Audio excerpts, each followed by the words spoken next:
इस कहानी की शुरुआत होती है ऑस्ट्रेलिया से, जहां हम दो टूरिस्ट्स को देखते हैं, ग्रेग और हीदर। ये दोनों अपने टूर ग्रुप के साथ यहाँ घूमने आए होते हैं, लेकिन किसी वजह से होटल में ये अपने ग्रुप से अलग हो जाते हैं और इसी का फायदा उठाते हुए ग्रेग और हीदर एक फेमस कंपनी टकर्स एक्सपीरियंस की शिप के पास पहुंच जाते हैं। ये company underwater shark cage experience के लिए मशहूर थी। इस एक्सपीरियंस में होता यह है कि टूरिस्ट को एक बड़े से मेटल केज के अंदर बंद करके सीधा समंदर के बीच उतार दिया जाता, ताकि लोग एकदम करीब से आमने सामने जायंट शार्क्स को देखने का थ्रिलिंग एक्सपीरियंस ले सकें। लेकिन जब ये दोनों अपने चारों तरफ देखते हैं तो कोई भी टूरिस्ट इन्हें दिखाई नहीं देता। पूरी जगह बिल्कुल खाली होती, बस यहाँ पर एक बूढ़ा आदमी होता है जो कि इन्हें बताता है कि टकर्स एक्सपीरियंस का ऑनर अभी छुट्टियां मना रहा है, इसलिए शायद ही वो तुम्हें अपने साथ लेकर जाएगा। लेकिन तभी वहाँ पर एक और आदमी आता है जो कि अपने आप को इस बोट का कैप्टन बताता है। वो बोलता है कि मैं टक्कर हूँ और इस कंपनी को चलाता हूँ, लेकिन अभी मैं हॉलीडेज पर हूँ तो तुम्हें शार्क केज एक्सपीरियंस कराने नहीं ले जा सकता। लेकिन ग्रेग और हीदर के रिक्वेस्ट करने पर वो इन्हें ले जाने के लिए मान जाता है। वो इन दोनों को अपनी बोट में बैठाकर समंदर के बीचों बीच ले जाने लगता है। सफर के दौरान टकर इनसे अपनी स्टोरी शेयर करता है। वो कहता है कि बचपन में एक शार्क ने मुझ पर अटैक कर दिया था, लेकिन किसी तरह मेरी जान बच गई थी और तभी से मेरा लगाव और दिलचस्पी शार्क्स के अंदर और भी ज्यादा बढ़ गई। इसी वजह से मैंने टकर्स एक्सपीरियंस नाम की ये कंपनी शुरू की, ताकि मैं हमेशा शार्क्स के करीब रह सकूं और लोगों को भी वो दुनिया दिखा सकूं जिसके साथ मैं एक अजीब सा कनेक्शन महसूस करता हूँ। ये सुनकर ग्रेग हैरानी के साथ टक्कर से कहता है, आप सच में बहुत बहादुर हैं। कोई और आपकी जगह होता तो उस हमले के बाद जिंदगी में दोबारा समंदर के पास जाने की हिम्मत भी नहीं करता। टकर मुस्कुराता हुआ जवाब देता है, इसमें शार्क्स की कोई गलती नहीं थी। उस टाइम मैं शार्क्स के एरिया में था और शार्क्स बस वैसा ही करती हैं जैसा नेचर ने उन्हें सिखाया है। इसके बाद टकर इन दोनों को एक मेटल केज के अंदर बंद करके शार्क्स के बीच में उतार देता है, जहाँ चारों तरफ शार्क्स इनके केज के पास तैर रही होती हैं। शुरू में ग्रेग काफी डरती है, लेकिन धीरे धीरे वो खुद को संभाल कर इस एक्सपीरियंस का मजा लेने लगती है। इन्हें ये बात जानकर काफी हैरानी होती है कि शार्क अग्रेसिव नहीं होती जब तक हम उन्हें परेशान न करें। इसके बाद ये दोनों हंसते मुस्कुराते हुए वापस बोट पर आ जाते हैं, लेकिन फिर टक्कर अपना असली रंग दिखाता है। वो अपनी जेब से एक छोटा सा चाकू निकालकर ग्रेग के गले में घोंप देता है और उसे पानी के अंदर शार्क्स के बीच में फेंक देता है। ये देखकर हीदर जोर से चीखती है, लेकिन उसकी आवाज इस गहरे समंदर के बीच में सुनने वाला कोई भी नहीं था। फिर सीन शिफ्ट होता है और हम जेफर नाम की एक अमेरिकन लड़की को देखते हैं जो कि बीच पर अकेले ही सर्फिंग का मजा ले रही थी। उसके बाद वो एक शॉप पर जाती है जहाँ वो मूसा नाम के एक बिजनेसमैन से मिलती है जो कि अपनी कार का एक जरूरी पार्ट ढूंढ रहा था, क्योंकि उसके बिना कार स्टार्ट नहीं होने वाली थी। इसलिए जेफर से हेल्प मांगता है, लेकिन वो मूसा को मनाकर शॉप से बाहर निकल जाती है, क्योंकि जेफर को लोगों से दूर रहना ज्यादा पसंद था। वो अपने एक बड़े से कैंपर वैन में अपनी जिंदगी गुजारती थी। मूसा दोबारा जेफर के पास आता है। वो उसे बताता है, मैं बहुत दूर से यहाँ तक धूप में चलकर आया हूँ, मुझे बस मेरी कार के पास जाने तक की लिफ्ट दे दो। लेकिन जेफर फिर भी मूसा को लिफ्ट देने से मना कर देती है, इसलिए क्योंकि वो किसी अनजान आदमी के साथ ट्रैवल नहीं करना चाहती थी। लेकिन मूसा के रिक्वेस्ट करने पर जेफर उसे लिफ्ट देने के लिए मान जाती है। इस सफर के दौरान ये दोनों आपस में इतनी बातें करते हैं कि इन दोनों को एक दूसरे से प्यार हो जाता है। फिर रात को जेफर की वैन हम मूसा के घर के बाहर पार्क हुई देखते हैं, जिसके अंदर ये दोनों साथ में इंटीमेट होते हैं। मूसा अब इस रिलेशनशिप को लेकर सीरियस होने लगता है। वो जेफर से बोलता है कि देखो, हम दोनों का मिलना कोई इत्तेफाक नहीं था, अब हमें साथ में रहना चाहिए। लेकिन जेफर किसी भी रिलेशनशिप में नहीं आना चाहती थी, यहाँ तक कि वो तो मूसा के घर के अंदर ठहरी भी नहीं थी। पर मूसा जेफर से प्यार करने लगता है। वो जेफर के लिए कुछ खाने के लिए अपनी किचन में जाकर पैनकेक बनाने लगता है और वो जेफर को बुलाने बाहर आता है तो वो देखता है कि जेफर अपनी वैन लेकर वहाँ से जा चुकी थी। ये देखकर मूसा को बहुत बुरा लगता है। यहाँ पर जेफर वापस बीच पर आती है। वो अपनी वैन को पार्क करके पानी में सर्फिंग करने के लिए तैयारी करने लगती है, लेकिन तभी उसे मूसा का मैसेज आता है जो कि उसे पैनकेक की पिक्चर दिखा रहा होता है, जो कि जेफर बिना खाए ही वहाँ से चली गई थी। साथ ही मूसा जेफर के साथ सर्फिंग करने आने के लिए पूछता है। जेफर भी मूसा को अपने पास बुलाना चाहती थी, क्योंकि वो भी अब मूसा से प्यार करने लगी थी, लेकिन वो अपनी फीलिंग्स को दबाकर उसे यहाँ आने से मना कर देती है और यहीं पर जेफर ने सबसे बड़ी गलती कर दी थी। तभी अचानक टक्कर पीछे से आकर जेफर को बेहोश कर देता है। साथ ही वो बड़ी चालाकी से जेफर की सर्फिंग बोर्ड को पानी में फेंक देता है और उसका फोन वैन में ही छोड़ देता है, ताकि सबको लगे कि जेफर पानी में सर्फिंग के दौरान लापता हो गई। टक्कर जेफर को अपनी कार में बैठाकर पूरी रात ड्राइव करता रहता है और आखिरकार सुबह तक वो अपनी बोट तक पहुंचता है। फिर टक्कर बोट लेकर सीधा समंदर के बीचों बीच निकल पड़ता है। इधर मूसा भी जेफर को ढूंढते हुए उसी बीच पर पहुंच जाता है जहाँ कल रात को जेफर सर्फिंग के लिए आई थी। वो यहाँ पर जेफर की वैन खड़ी हुई देखता है, लेकिन उसे जेफर कहीं पर दिखाई नहीं देती। वो बार बार जेफर को कॉल भी करता है, लेकिन उसका फोन कार में ही बज रहा होता है। यहाँ पर जब जेफर को होश आता है तो वो अपने साथ हीदर को भी चेन से बंधा हुआ देखती है, जिसका मतलब टक्कर ने अभी तक हीदर को जिंदा रखा था। जेफर घबराकर जोर जोर से आवाजें लगाने लगती है, लेकिन हीदर उसे समझाती है, चिल्लाने से कोई फायदा नहीं, मैंने पहले भी ये सब ट्राई किया है। हम इस वक्त समंदर के बिल्कुल बीच में हैं, यहाँ हमारी आवाज सुनकर कोई हमें बचाने नहीं आएगा। ये सुनकर जेफर और ज्यादा घबरा जाती है और बुरी तरह हड़बड़ाकर अपने हाथ की चेन तोड़ने के लिए इधर उधर कोई औजार ढूंढने लगती है। तभी उसकी नजर बोट के कोने पर पड़ती है जहाँ किसी लड़की ने अपना नाम खुरच कर लिखा हुआ था। ये देखकर जेफर समझ जाती है कि हमसे पहले भी कई लड़कियां यहाँ अपनी जान गंवा चुकी हैं और अब शायद उनकी बारी आने वाली है। यहाँ बोट के ऊपर टक्कर बड़े आराम से बैठकर फिशिंग कर रहा होता है, जैसे कि उसने कुछ किया ही न हो। वहीं दूसरी तरफ मूसा अब तक जैफर के बारे में सोच सोच कर परेशान हो रहा होता है। तभी वो देखता है कि जैफर की कैंपर वैन को टो किया जा रहा है। ये देखकर मूसा और ज्यादा घबरा जाता है, क्योंकि जैफर का असली घर तो यही वैन थी, वो इसे छोड़कर कहीं जा ही नहीं सकती। यही वजह है कि मूसा सीधा पुलिस स्टेशन पहुंचता है और जैफर की मिसिंग रिपोर्ट दर्ज करवाने की कोशिश करता है।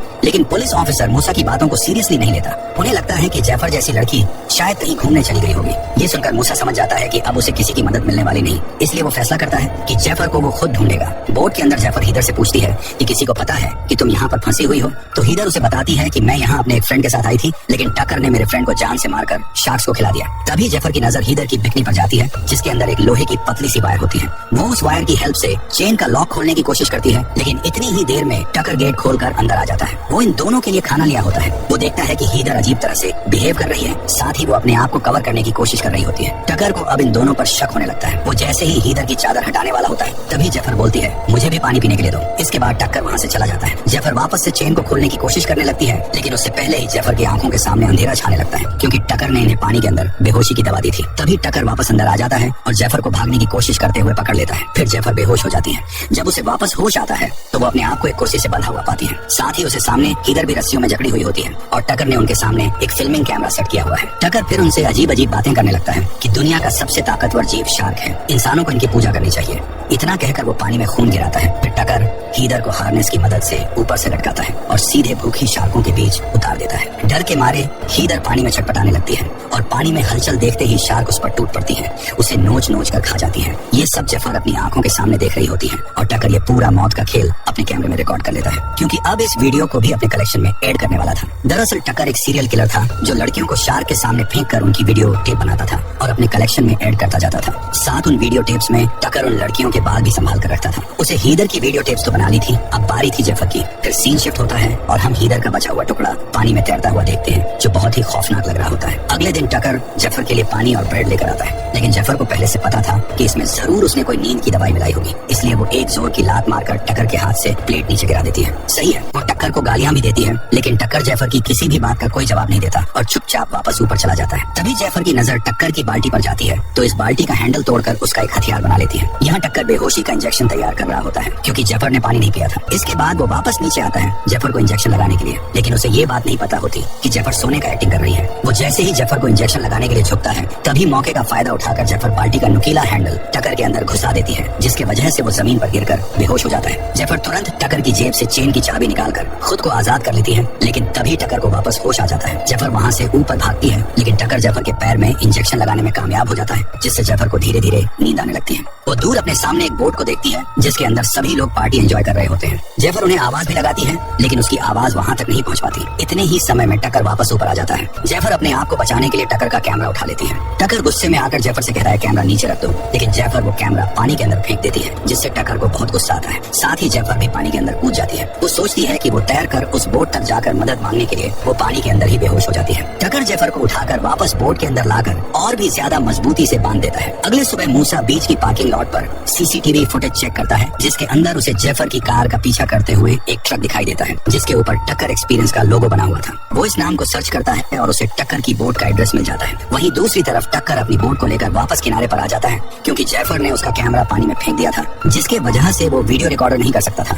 इसलिए वो नया कैमरा खरीदने के लिए अपनी कार में बैठकर शहर की तरफ निकल जाता है। उसके बाद ही मूसा भी टक्कर की बोट के पास जैफर को ढूंढते हुए आ जाता है। मूसा जैसे ही बोट पर आता है, उसे तुरंत ही जैफर की चीखें सुनाई देती हैं। मूसा बिना देर किए बोट का गेट तोड़कर जैफर की आवाज का पीछा करते हुए नीचे बेसमेंट में आ जाता है, जहाँ जैफर मूसा को देखकर हैरान हो जाती है, क्योंकि उसे ये उम्मीद नहीं थी कि मूसा उसे ढूंढते हुए यहाँ तक आ जाएगा। जैफर मूसा से बोलती है कि ऊपर जाके मेरे हाथ की चेन को तोड़ने के लिए कुछ लेकर आओ। इधर टक्कर भी बहुत तेजी से कैमरा लेकर अपनी बोट की तरफ बढ़ रहा होता है। मूसा जैसे ही ऊपर आता है, टक्कर तुरंत मूसा पर हमला कर देता है, लेकिन मूसा हार नहीं मानता। वो टक्कर से फाइट करता है और वो जैसे ही टक्कर को बेहोश करने वाला होता है, तभी वो बूढ़ा आदमी मूसा पर हमला कर देता है और टक्कर को बचा लेता है। उसे यहाँ पर क्या चल रहा है इसका बिल्कुल भी अंदाजा नहीं था। तभी उसे जैफर की चीखों की आवाज सुनाई देती है। वो जैसे ही कुछ सोच समझ पाता, टक्कर कुल्हाड़ी से बूढ़े आदमी के सिर पर वार करता है, जिसके वजह से तुरंत ही उसकी मौत हो जाती है। अब टक्कर को समझ आ जाता है कि किनारे पर रुकना उसके लिए खतरे से खाली नहीं है। वो तुरंत अपनी बोट को स्टार्ट करके एक आइलैंड की तरफ निकल जाता है। साथ ही इधर हम देखते हैं कि टक्कर ने मूसा को भी बेसमेंट में जैफर के साथ बंद कर दिया था। ये दोनों आपस में बात कर ही रहे होते हैं, तभी टक्कर नीचे आ जाता है और इन दोनों को बोट के ऊपर ले आता है। सबसे पहले टक्कर मूसा को हार्नेस में लटकाकर पानी में उतार देता है, क्योंकि टक्कर ने तय किया था कि दिन में वो मूसा का वीडियो टेप शूट करेगा और रात में जैफर का। मूसा के पानी में उतरते ही कई सारे शार्क उसकी तरफ बढ़ने लगती हैं, लेकिन मूसा एकदम शांत रहता है, जरा सी भी हलचल नहीं करता और इसी वजह से शार्क उसे कोई नुकसान नहीं पहुंचाती। दरअसल जेफर ने पहले ही मूसा को समझा दिया था कि अगर टकर तुम्हें शार्क के बीच फेंके तो बिल्कुल भी हरकत मत करना,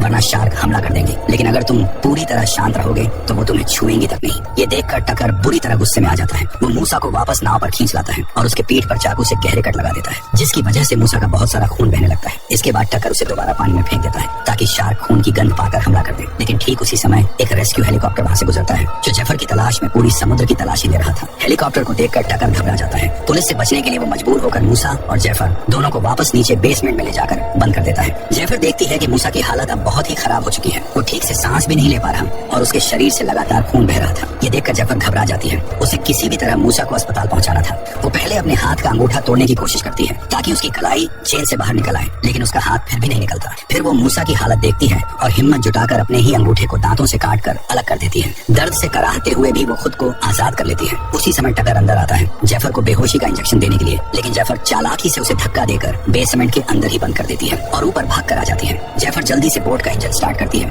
ताकि वो किनारे के पास पहुंच सके, लेकिन टकर पीछे के रास्ते से बाहर निकल आता है और नीचे जाकर मेन इंजन बंद कर देता है। जेफर समझ जाती है टकर आजाद हो चुका है। उसी समय उसे सामने एक छोटा सा आइलैंड दिखाई देता है जहाँ कुछ लोग पार्टी कर रहे होते हैं। जेफर बिना देर किए पानी में कूद जाती है और तैरकर वहाँ तक पहुँचने की कोशिश करती है, लेकिन पानी के नीचे खूंखार शार्क्स घूम रही थी और उसके हाथ से खून भी निकल रहा था, जिससे खतरा और बढ़ गया था। इधर टकर एक छोटी बोट लेकर जेफर का पीछा करने निकल पड़ता है। फिर भी जेफर किसी तरह तैरते उस आइलैंड तक पहुंच जाती है। वो किसी को मदद के लिए आवाज देने ही वाली होती है कि तभी टकर पीछे से आता है, उसके मुंह पर हाथ रखकर उसे चुप कर देता है और बेहोश करके उसे वापस बोट पर ले जाता है। टकर अब जेफर से बहुत परेशान हो चुका था। इस बार वो पहले जेफर को शार्क्स के बीच फेंकने वाला था और मूसा को उस कुर्सी पर बांधकर उसे ऑडियंस बनाकर पूरा शो एंजॉय करने को कहता है। तभी टकर पानी में कुछ देखता है। इस बार एक बहुत बड़ी ग्रेट व्हाइट शार्क आ चुकी थी। उसे देखते ही बाकी सारी छोटी शार्क्स डरकर उस इलाके से दूर भाग जाती है। टकर ये देखकर खुशी से पागल हो जाता है क्योंकि यही वही शार्क थी जिसने बचपन में उस पर हमला किया था और जिसे वो आज तक अपने भगवान की तरह मानता था। टकर एक लंबी लकड़ी उठाकर ग्रेट व्हाइट शार्क को भड़काने की कोशिश करता है, लेकिन अचानक उसके हाथ से वो डंडा फिसलकर पानी में गिर जाता है और वो डंडा जेफर के ठीक पास आ गिरता है। जेफर मौका देखकर डंडा उठाती है, उससे अपने हार्नेस की रस्सियां काटती है और सीधे पानी में गिर जाती है। पानी के नीचे वो देखती है ग्रेट व्हाइट शार्क उसी की तरफ तैरकर आ रही है। जेफर डर से जम जाती है,